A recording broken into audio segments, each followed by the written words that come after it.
As she stood in front of her 5th grade class on the first day of school, she told the children an untruth. Like most teachers, she looked at her students and said that she loved them all the same.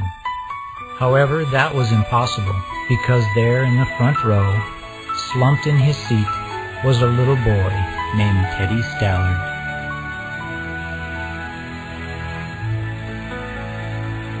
Miss Thompson had watched Teddy the year before and noticed that he didn't play well with other children, that his clothes were messy, and that he constantly needed a bath. And Teddy could be unpleasant. It got to the point where Miss Thompson would actually take delight in marking his papers with a broad red pen, making bold X's, and then putting a big F at the top of his papers. At the school where Miss Thompson taught, she was required to review each child's past records, and she put Teddy's off until the last. However, when she reviewed his file, she was in for a surprise. Teddy's 1st grade teacher wrote, "Teddy is a bright child with a ready laugh. He does his work neatly and has good manners. He is such a joy to be around." His 2nd grade teacher wrote, "Teddy is an excellent student, well liked by his classmates, but he is troubled because his mother has a terminal illness, and life at home must be a struggle." His 3rd grade teacher wrote, "His mother's death has been hard on him.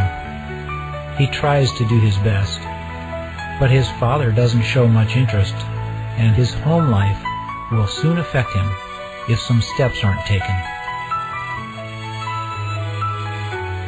Teddy's 4th grade teacher wrote, "Teddy is withdrawn and doesn't show much interest in school.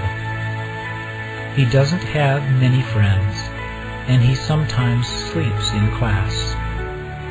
By now, Miss Thompson realized the problem, and she was ashamed of herself. She felt even worse when her students brought her Christmas presents, wrapped in beautiful ribbons and bright paper, except for Teddy's. His present was clumsily wrapped in heavy brown paper that he got from a grocery bag. Miss Thompson took pains to open it in the middle of the other presents. Some of the students started to laugh when she found a rhinestone bracelet with some of the stones missing and a bottle that was 1/4 full of perfume, but she stifled the children's laughter when she exclaimed how pretty the bracelet was, putting it on and dabbing some of the perfume on her wrist. Teddy Stallard stayed after school that day, just long enough to say, "Miss Thompson, today you smell just like my mom used to." After the children left, she cried for at least an hour. On that very day, she quit teaching reading, writing, and arithmetic. Instead, she began to teach children. Miss Thompson paid particular attention to Teddy. As she worked with him, his mind began to come alive. The more she encouraged him, the faster he responded. By the end of the year, Teddy had become one of the smartest children in the class. And, despite her lie that she would love all the children the same, Teddy became one of her teacher's pets. A year later, she found a note under her door from Teddy, telling her that she was the best teacher he'd ever had in his whole life. 6 years went by before she got another note from Teddy. He then wrote that he had finished high school 3rd in his class, and she was still the best teacher he ever had in his whole life. 4 years after that, she got another letter, saying that while things had been tough at times, he'd stayed in school. He'd stuck with it, and would soon graduate from college with the highest of honors. Again, he assured Miss Thompson that she was still the best and favorite teacher he'd ever had. Then 4 more years passed, and yet another letter came. After he got his bachelor's degree, he had decided to go a little further. She was still the best and favorite teacher he'd ever had. But now his name was a little longer. The letter was signed Peter F. Stallard, M.D. The story does not end here.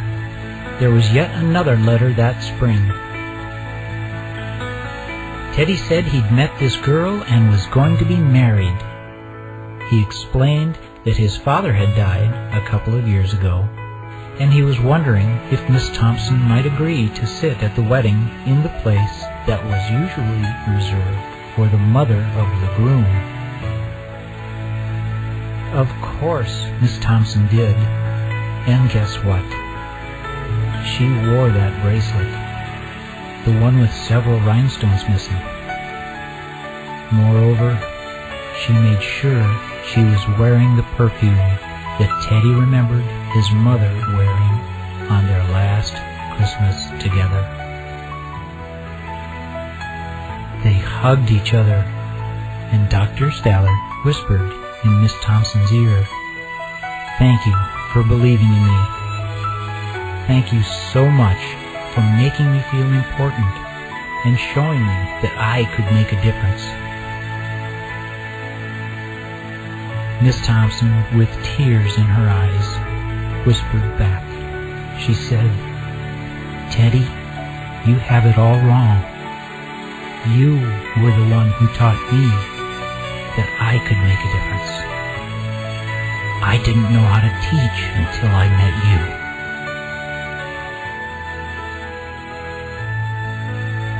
You can never tell what type of impact you may have on another's life by your actions or lack of action.